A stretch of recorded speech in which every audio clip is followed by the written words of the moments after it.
Hello student, today we are going to teach you chapter 12 when, where and how। अगर history की बात करें, history में ये चैप्टर 1 है क्लास 7th का, when, where and how। देखिए already no started from the early man who was hunted gathered palaeolithic age and mesolithic age 99% human history, यानी कि ह्यूमन हिस्ट्री का 99% हम ऑलरेडी पढ़ चुके हैं। पैलियोलिथिक एज, मेसोलिथिक एज के बारे में हमने पढ़ा था। अर्ली मैन ने किस तरीके से एग्रीकल्चर करना प्रारंभ किया, उसके बाद में सिविलाइजेशन का राइज हुआ as Indus valley civilisation of Harappa civilisation. उसके बाद में rise of kingdom and dynasty such as Gupta dynasty, Maurya dynasty, Magadha empire. यानी कि पैलोलिथिक एज से लेकर हमने 700 AD तक का काल यानी कि 1000 ईयर तक, यानी कि 1000 के बारे में हमने ऑलरेडी 6th क्लास में पढ़ लिया है। अब 7th क्लास में हम पढ़ेंगे 700 AD से लेकर 1700 AD तक, यानी कि 1000 सालों का जो पीरियड है वो हम अब किस में पढ़ेंगे, अब हम पढ़ेंगे क्लास 7th में। सबसे पहले यहाँ दे रखा है the frame. The study of history has long been carried under 3 different levels और पीरियड। देखिए इतिहास का जो अध्ययन है, इतिहास का अध्ययन लंबे समय तक 3 अलग अलग कालों में यहाँ पर विभाजित किया गया था। 3 अलग अलग कालों में। सबसे पहला था एंशिएंट प्राचीन, मिडाइवल मध्यकालीन और आधुनिक। इस इतिहास के कालखंड की क्या कहा जाता है, इसे पैरेडिशन ऑफ हिस्ट्री भी कहा जाता है, यानी कि कालखंड की परंपरा भी कहा जाता है। और इसमें कई सारी शताब्दियाँ यानी कि सेवरल सेंचुरीज भी शामिल हैं।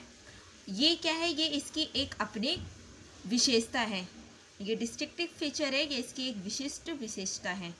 डेवलपमेंट संसार के वर्ल्ड के डिफरेंट पार्ट्स में अलग अलग हुए थे। देखिए जिस तरीके से काल प्राचीन काल में अलग हुआ था डेवलपमेंट, फिर मध्यकाल में प्राचीन काल से अलग डेवलपमेंट हुआ और आधुनिक काल में अलग, यानी कि तीनों काल के अगर डेवलपमेंट की बात करें तो डिफरेंट डेवलपमेंट हुए थे। इसलिए इस हिस्टोरिकल डेवलपमेंट के बारे में जानना भी ज़रूरी है। देखिए मिडाइवल जो पीरियड है ये एंशिएंट और मॉडर्न काल के बीच का पीरियड है। मिडाइवल यानी कि मध्यकालीन जो हमारा युग है, ये एंशिएंट और मॉडर्न के बीच का समय है। इसे 2 भागों में डिवाइड किया गया था, 2 पार्ट्स में डिवाइड किया गया था। एक 8 से लेके 12 सेंचुरी तक का, जिसको अर्ली मिडाइवल पीरियड के नाम से जानते हैं, और सेकंड था हमारा 13 से लेके 18 सेंचुरी तक, जिसको हम क्या बोलते हैं, लेटर मिडाइवल पीरियड कहते हैं। अर्ली मिडाइवल पीरियड में पलास, प्रतिहार, राष्ट्रकूट, चोल और प्रारंभिक राजपूत ने क्या किया था, भारत में शासन किया था। जो प्रारंभिक मेडिवल पीरियड था उसमें पलास, प्रतिहार, राष्ट्रकूट, चोल और प्रारंभिक राजपूत ने भारत पर शासन किया।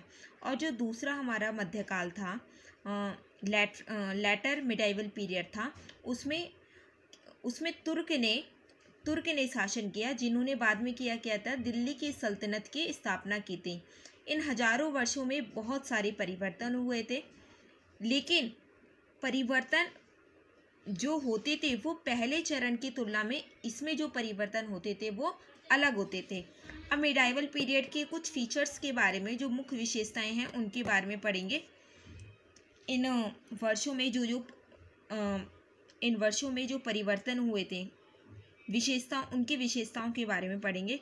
देखिए सूफीसेंट और भक्ति का यहाँ पर उदय हुआ था। 1526 AD में मुगल एम्पायर ने बाबर ने अपना मुगल एम्पायर का फाउंडेशन किया था, उसने स्थापना की थी। मराठास तथा सिखों का उदय हुआ था।